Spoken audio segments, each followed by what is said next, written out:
Bienvenida, bienvenido a Efectividad. Aquí hablamos de efectividad, claro que sí, pero sin olvidar las cosas importantes de la vida, como pensar, como darle vueltas al coco, meditar, a veces gastar antes de ahorrar, gastar sobre todo tiempo en pensar, ¿no? En eso, en estudiar las cosas. El episodio de hoy se titula ¿Cuándo se puede considerar que un trabajo está hecho? Esto fue una consulta que recibí desde el canal de Telegram. Fue Manuel desde Cuba. Un saludo para allá, para todos los cubanos, que sé que hay bastantes que escuchan el podcast y que además interactúan bastante.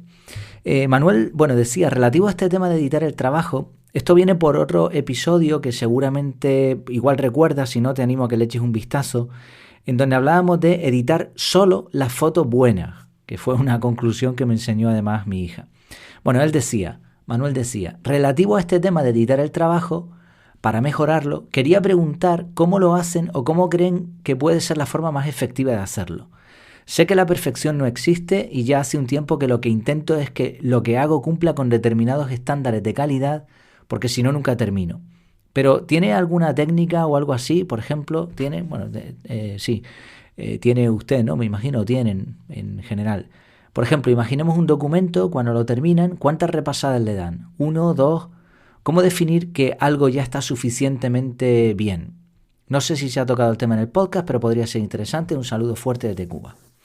Pues nada, lo dicho, saludos Manuel y muchas gracias por la idea. La verdad que es un tema muy, muy interesante.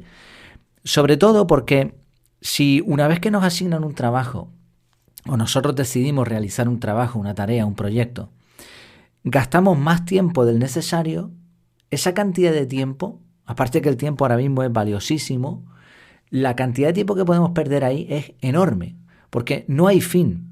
Lo hablamos recientemente en un episodio sobre el perfeccionismo. La persona perfeccionista nunca acaba, porque depende de lo que consideremos perfecto, eso puede no tener fin. Si lo definimos previamente, perfecto es lo que hayamos definido. Pero si no hay una definición, entonces eso puede ser infinito y estaríamos trabajando más y más perfeccionando. Y seguro que conoces o incluso te ha pasado también a ti personas que les asignan un trabajo y que le dan una y otra vuelta y otra vuelta. Y ya digo, la cantidad de tiempo que se pierde ahí es tremenda. Entonces esto puede ser un error importante. Pero luego está el otro extremo. Si nos entregan un trabajo y nosotros consideramos que está hecho, probablemente esté hecho, esté terminado, pero le damos muy poca calidad, es posible que eso nos perjudique en una nota en un examen, nos perjudique a la hora de cobrar un trabajo o nos perjudique en nuestra marca personal, nuestra reputación, etc. Entonces, ¿cómo determinar cuándo un trabajo está hecho? ¿Cuándo podemos decir que está terminado? Bueno, aquí la respuesta, y me duele decirlo, pero es que es la respuesta que hay, no le he encontrado otra. La respuesta es depende. Ahora, ¿depende de qué? Bueno, pues depende de algunas preguntas. La primera pregunta que hay que hacerse es ¿qué es terminado? ¿Qué es terminado? A veces podremos definirlo nosotros, podremos decir, bueno, esto estará terminado cuando se den este y este punto. Pero en muchas ocasiones, como el trabajo y como su propia expresión indica, es un trabajo, es algo que no hemos buscado nosotros, probablemente nos lo han asignado, aquí lo que hay que hacer es preguntar. Y es curioso porque ¿cuántas veces nos dan un trabajo y no nos dicen lo que quiero que hagas es esto y esto? ¿Cuántas veces se delega en alguien y no se dice, mira, lo que necesito de ti, lo más importante es esto? Entonces, este primer punto nos va a obligar a preguntar. En muchas ocasiones preguntar a otras personas. Oye, mira, vale, me pongo con ello. Ahora, ¿cuándo consideras tú que el trabajo esté terminado? Y ya está, que nos lo digan. Vale, esa sería una pregunta clave. Esta pregunta hay que hacérsela. La segunda pregunta es, ¿habrá posibilidad de mejora? ¿Esto qué quiere decir? Bueno, en muchos casos, una vez terminado un trabajo, una vez que un trabajo está hecho, todavía hay posibilidad de mejorarlo en base a la primera versión. De hecho, las empresas estas que están muy de moda, ¿no? Las Lean Startups y todo esto, trabajan de esta manera.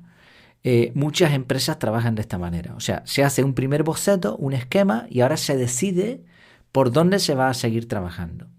En muchos casos, cuando te piden un trabajo, cabe esta posibilidad y a lo mejor ni siquiera la persona que te ha delegado el trabajo ha contado con ello. Entonces tú lo puedes plantear. Vale, ok, cuando esto esté hecho, este punto y este punto, otro, ay que me trabo, vale, considero que el trabajo está hecho. Ahora, la siguiente pregunta es, una vez que esté hecho, ¿se va a poder mejorar? O sea, ¿me vas a dar una opinión y me vas a dar más tiempo para una versión mejorada? Porque esta forma de trabajo es tremendamente efectiva. Esta es la mejor forma de trabajar. Se pierde muy poco tiempo. Primero presentamos los puntos clave determinados, los KPI, como le gusta decir a algunos, completos, se han logrado los objetivos, pero ahora se va a trabajar en una segunda versión mejorada en aquellos defectos o en aquellos puntos que creamos oportunos. Entonces, esta es la segunda pregunta. Ya tenemos dos preguntas. Primero, ¿qué es terminado? Definir eso. Segundo, ¿va a haber más versiones? ¿Se va a poder mejorar? Tercera pregunta, ¿qué beneficios obtengo? Esta es una pregunta más personal. Bueno, en caso de trabajos por proyectos, cuando te asignen un proyecto y tengas que negociar un precio, pues puede ser oportuna, pero en la mayoría de los casos el beneficio va a ser una consideración personal, totalmente subjetiva. En esto, la experiencia previa nos lo puede decir y por eso es muy interesante el guardar algún tipo de registro de los trabajos que hemos hecho. Trabajo hecho, qué puntos de mejora tenemos, qué puntos en donde hemos sido buenos, en donde hemos sido malos y sobre todo qué beneficios hemos obtenido, porque eso nos va a servir después para futuras ocasiones.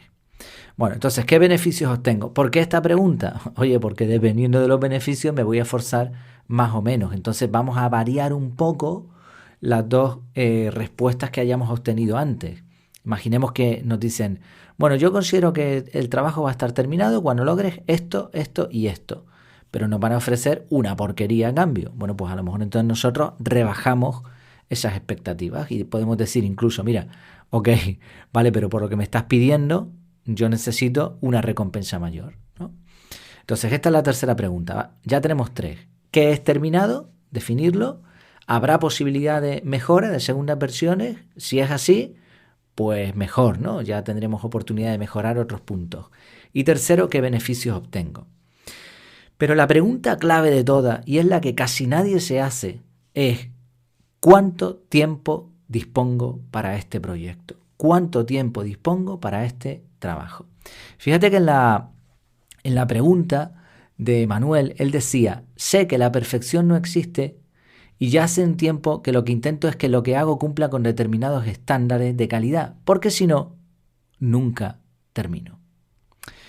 Y este es el problema, y es que nuestra previsión del tiempo es bastante imperfecta. Si tendemos a hacer las cosas muy bien, a comprometernos mucho, lo normal es que nos pasemos de tiempo. Si somos unos pasotas, si nos da igual todo, lo normal es que le dediquemos menos tiempo, porque nos vamos a liar con otras cosas. Entonces, el gasto de tiempo es la pregunta clave de todo. Y fíjate cómo se relaciona esto con la efectividad.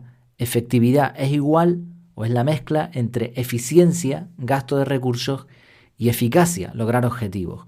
Tenemos que equilibrar eficiencia con eficacia para lograr la máxima efectividad. No se trata de hacerlo todo súper bien, que sería ser eficaces, sino también de gastar pocos recursos, que sería ser eficientes. Entonces tenemos que equilibrar estas dos cosas. ¿Y cómo conseguimos esto? Pues yo solamente encuentro una manera, y es programar las actividades en el calendario. El mapa de trabajo, los objetivos, los KPI, como quieras llamarlo, hay que definirlos en una nota, en un papel, en un archivo normalmente. Definimos, escribimos ahí qué es lo que queremos lograr. Pero el tiempo, también se puede determinar otros recursos, no solamente el tiempo. Pero el tiempo solamente se puede ver en un calendario. Y solamente se puede ver en un calendario cuando ya tú previamente en el calendario has puesto el resto de actividades. Porque tú ahora vas a decir, ok, esto me va a costar tantas horas, pero es que resulta que no dispongo de esas horas. Entonces yo tengo ahora que rebajar las expectativas de las preguntas anteriores porque no tengo tanto tiempo. O bien voy a tener que sacrificar otras tareas, o bien voy a tener que pedir a mi jefe o al profesor o a quien sea más tiempo o que me exima de otras responsabilidades. O bien voy a tener que dormir menos, lo que sea, pero este este gasto de tiempo es fundamental para decidir cuándo vamos a tener algo terminado. Hay otro tema interesante que se relaciona con esto y que ya tratamos en el pasado y que era la precrastinación y la procrastinación. Cuando nosotros logramos saber el tiempo que nos va a ocupar una tarea, evitamos estos dos extremos. La persona que procrastina deja todo para el último momento. Pero también están otras personas que suelen ser precisamente perfeccionistas que precrastinan, que es que según te dan una tarea, te pones con ella. Ninguna de las dos opciones son inteligentes. Lo ideal sería responder las preguntas que hemos visto y ahora programar bloques de tiempo en el calendario. Te pongo un ejemplo real. A veces a mí me asignan charlas en algún sitio y yo lo que hago es primero examinar el contenido, o sea, primero me programo un bloque de tiempo que es como el inicial, digamos, ¿no? En donde voy a ver qué tengo que decir, de qué voy a hablar, qué cosas voy a necesitar, si tengo que entrevistar a alguien, si tengo que ensayar algo con otras personas, si dependo de que me den unos datos, etcétera. Todo eso lo veo en un bloque inicial. Y ahora me programo otros bloques de trabajo en el tiempo que yo considero adecuado, que me va a dar suficiente como para que el trabajo esté hecho. En este caso el trabajo es preparar esa charla, esa intervención. Esos bloques de tiempo los programo normalmente 3 semanas antes de la intervención. Yo suelo, para una intervención no muy larga, suelo preparar una semana de trabajo, 1 hora más o menos al día, aproximadamente de lunes a viernes siempre. Los sábados y domingos yo intento poner cosas de ocio, de otro tipo, pero no de trabajo. Entonces preparo 1 hora durante 5 días, ya son 5 horas. La siguiente semana otras 5 horas, pero aquí ya tengo margen de quitar o de poner. Y la tercera semana ensayo. Entonces con esto para mí es suficiente, porque ya la experiencia que tengo me lo ha demostrado así. ¿Podría dedicarle más tiempo? Sí. ¿Podría dedicarle menos? Sí. Pero este es el tiempo que yo le he asignado con el cual considero que ese trabajo está hecho. Y lo mismo hago con el resto de proyectos. Programo bloques de tiempo en el calendario. ¿Cuál es la gran ventaja de esto? Primero, que hemos definido lo que es terminado y segundo, que eliminamos totalmente la ansiedad por el trabajo, porque no tenemos que pensar si lo voy a hacer bien, si lo voy a hacer mal, cuándo me voy a poner, no lo voy a retrasar, tampoco lo voy a adelantar, lo voy a poner en el momento justo en el calendario. Yo sé que para muchos este sistema de trabajo de poner tareas en el calendario no les gusta, prefieren listas de tareas, pero mi pregunta es, ¿cómo con una lista de tareas alguien puede decidir que algo esté hecho? ¿Cómo consigue saber el tiempo que le va a dedicar? Porque una lista de tareas no te va a decir eso. Por eso pienso que los bloques de tiempo en el calendario te dan una enorme ventaja, porque no solamente tienes la tarea ahí agendada, o en una lista, o registrada en algún sitio, sino que además tienes el factor tiempo. Y encima puedes jugar en dónde poner esos bloques para que el trabajo salga de la mejor manera. Si repasamos la respuesta a la pregunta, por lo menos la respuesta que yo doy en base a mi experiencia y en base a la filosofía del método CAR, que es el que yo enseño, aunque no es el único método, dependiendo de la persona pueden ser mejores otros. La pregunta era, ¿cuándo se puede considerar que un trabajo está hecho? Bueno, pues en primer lugar, definir que es terminado, probablemente tengamos que preguntar. Segundo, saber si hay posibilidad de mejora, lo cual sería muy conveniente porque entregaríamos una primera versión y después podríamos mejorarlo. Tercero, ¿qué beneficios obtengo? Porque eso va a cambiar mucho.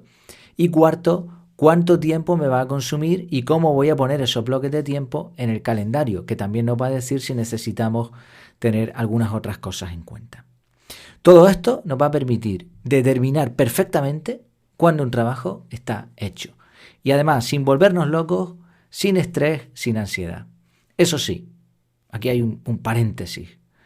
Como en muchas otras cosas en la vida, tendremos que gastar un poquito de tiempo al principio que nos va a permitir ahorrar un montón de esfuerzo y de trabajo al final. Pues ya veremos si le convence la respuesta a Manuel, espero que sí. Igualmente cualquier comentario, cualquier opinión es bienvenida, ya sabes, en el canal de Telegram tienes toda la información y es donde más interactuamos y donde conversamos sobre los episodios y sobre un montón de cosas más.